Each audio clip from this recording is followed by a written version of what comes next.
A solid monitor for your production kit can be a really good investment for you no matter what kind of work you do, and Atomos have made some really great monitor recorders over the years, and back in 2019 introduced the Shinobi 5, which was their first venture into a more stripped back, pure camera monitor. Well, today we're looking at the Shinobi 5's bigger brother. This is the Atomos Shinobi 7. Before getting into the video, I wanted to quickly go over why the Shinobi is so interesting. The Shinobi 7 features a 1920 by 1080 7-inch IPS panel with a peak brightness of 2200 nits. That features both SDI and HDMI inputs and outputs, with the ability to cross-convert and all the other bells and whistles you expect from an Atomos monitor, all at £595 excluding VAT. This is really well priced considering its feature set, but let's take a look at the monitor and see how it performs. Out of the box you get the monitor, a DC power adapter and a quick start guide. The Shinobi 7 has a very similar design to the Shogun 7 and is made from the same polycarbonate ABS plastic. It's very light at just 577 grams and feels really well put together. Let's take a quick look around the monitor and see what's going on. On the back, there's a lot to look at. First off, you have a dual NPF battery plate. This means that you can hot swap between the two batteries, which would be great if you're shooting continuously for hours on end and don't want any downtime on the monitor. I also really hope some manufacturers create some kind of solution for mounting a V-lock source with the ability to mount a wireless receiver neatly so you could set it up for a director's monitor setup. The FX line on NPF to V-lock plate for their nano batteries works, but you then have to find a way to mount a wireless receiver, which can be challenging. Anyway, we'll look at this more later on. Up next you have two 1.5 or 3G BNC ports, one for input and one for output, capable of accepting and outputting 2K up to 60p. You also have a HDMI input and output on the other side of the monitor. These are HDMI 2.0 ports capable of receiving and outputting 4K 60p. One really great feature of the Shinobi 7 is the ability to cross-convert, which can be really handy if you need it. Basically it means you can plug in either an SDI or HDMI cable and convert it either to HDMI or SDI. You can do it either way. Along the bottom you have the DC input, and I really like that it's a locking connector, so it makes the power connection to the monitor much more secure. You then have a full-size USB-A port and RJ45 port.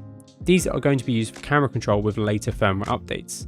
I am really intrigued to see how these develop, and we'll be looking at the current camera control features later in this video.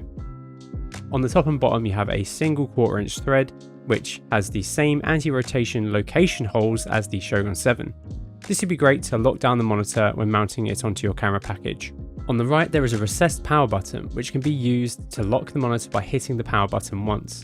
You then have an SD card which can be used for importing LUTs and updating firmware. You can load up to 8 of your chosen LUTs into the Shinobi and even output your image out of the monitor with a LUT on it. This will be handy if what is downstream cannot use LUTs. Next on the left you have a 2.5mm remote port which can be used for either camera control or calibration. You then have a 3.5mm headphone out port which can be used to monitor any audio that is coming into the Shinobi. On the front you have a large 7-inch IPS touchscreen, and this panel looks really nice, especially when compared to other monitors at the Shinobi's price point. We have finally got our monitor wall set up in our Newman House showroom, where we compared the Shinobi 7 to a massive range of other monitors. If you want to check out the range of monitors on display here and compare them, get in contact with us via the details in the description below. The Shinobi 7 features Atomos 10, which will be recognisable if you've ever used an Atomos monitor before. Along the top you have the video input, current gamma, output format, monitoring mode and remaining battery life. You can tap along any of these and bring up more details. Tapping the input will allow you to change between the HDMI and SDI input, change the 2.5mm remote ports function, as well as configuring your camera's output settings. Next is output, and this will allow you to choose what you want to output your source via, whether you want to downconvert the resolution from 4K to HD, and set a huge range of HDR settings and also toggle LUTs.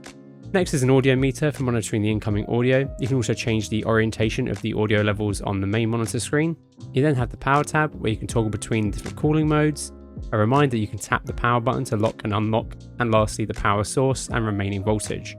Lastly, you have the info tab which shows a range of system information and the ability to factory reset the monitor if you need to.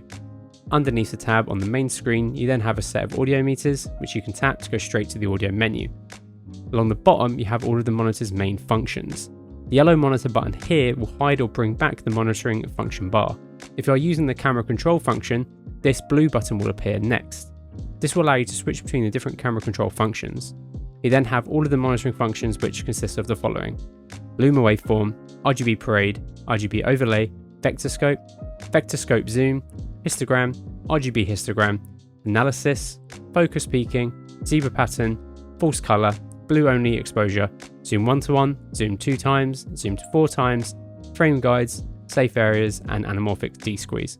The analysis mode is actually pretty nice, as it allows you to view a range of different functions while also still having a decent size image on the display as well. So yeah, the OS is simple and fast to use, which is exactly what you want and need from a monitor. In the past, Atomos monitors have been known for having quite loud fans in certain situations. Like the smaller Shinobi monitors, the Shinobi 7 also features a fan which you can control by selecting one of the two modes. You can do this by hitting the battery indicator in the top right. You then have a quiet mode which will limit the peak brightness, and a high fan mode where you can get the most out of the brightness. This makes sense, as you will only really need the peak brightness when outside, and if you're outside, the extra noise will probably not be a massive issue for you. When you boot the monitor up, it is quite loud, but it does quieten down after a few seconds.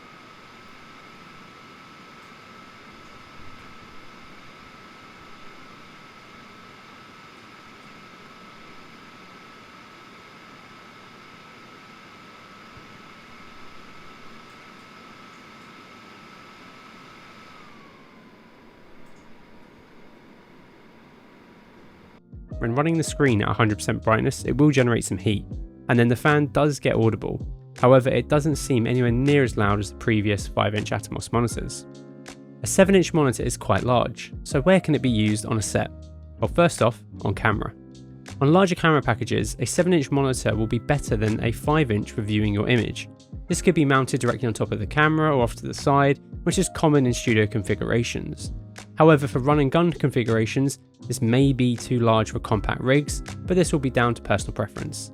A nice sharp monitor is a must for focus pulling, and most focus pullers will want to be pulling off of a 7-inch monitor at least, especially with the increase of resolutions and reduction of depth of field that has become a standard in our industry. The Shinobi 7 fits in really well here, as it features loads of functions that focus pullers demand while on set, and the mounting needed to get it onto a hand unit configuration.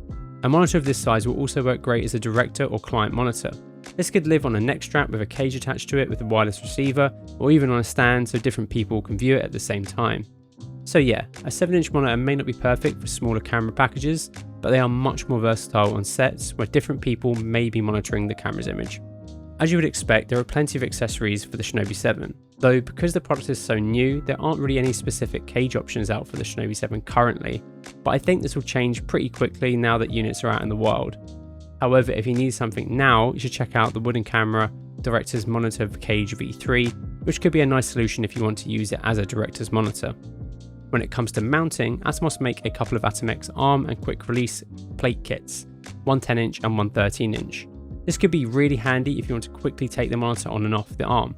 Smallrig makes a range of monitor mounts which are tailored to a range of different configurations. Some feature locating pins, but most use rubber to prevent the monitor from spinning. Power options are pretty simple. There are plenty of MPF style battery options on the market, no matter what size you want to grab. If you want to power the monitor from an existing power solution, such as a V-lock plate or battery already on your rig, you will need to pick up a DC to D-tap cable. Atomos make a locking one, which is going to be the best option, but Smallrig also offer a slightly cheaper version, which doesn't feature a locking DC port. If you want to use V-locks on the back of the monitor, the only option currently is FX-Lan's MPF to V-lock adapter, which will use a single MPF slot and power through it so you won't need a cable. Currently there are no hood options specifically made for the Shinobi 7, but I would like to think that manufacturers will be making them soon, especially Smallrig, who already offer loads of mounting and hoods for the Shogun 7, which is incredibly similar in size to the Shinobi 7. Portabrace makes a nice little pouch for 7-inch monitors, which could be a nice affordable purchase to make sure your monitor is protected from scratches when not being used. Or if you'd like it to live in a hard case, we do offer custom cut foam hard cases, which can be tailored to exactly what you want in your case. If you want to learn more about this, please give us a call via the details in the description below. Currently, the Shinobi 7 can only control the Zcam E2 with the use of Atomos' USB-C to LANC connector, which is an optional extra. When using this, you connect the monitor to the E2's USB-C port, and the camera control button will appear in the bottom left of the monitor. The E2 was in its host mode in the USB settings while connected here. You can then control aperture, shutter speed, ND, ISO and white balance. To do this, you simply tap on what you want to change and then use the arrows to adjust. You can even auto white balance using this button here. You can also delve deeper into the Zcam menu system by hitting the menu button. This brings up the full menu system, which you can navigate with the touch buttons below it here. This could be really handy to control in certain situations, but the touchscreen interface isn't always the most reliable way of controlling things when it comes to more challenging shooting scenarios. Like some of Atomos' previous monitors, the Shinobi 7 does come calibrated out of the factory for Rec 709, but you can also calibrate it yourself.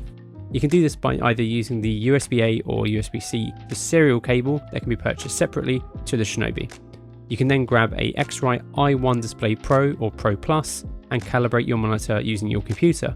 Having the option to calibrate is really handy and could be really useful if your monitor looks a bit out to you. When it comes to the market the Shinobi 7 is coming into, there are already a few options, but not many. The two closest in price are the Swit CM-S75F Pro and the Blackmagic Video Assist 3G 7-inch.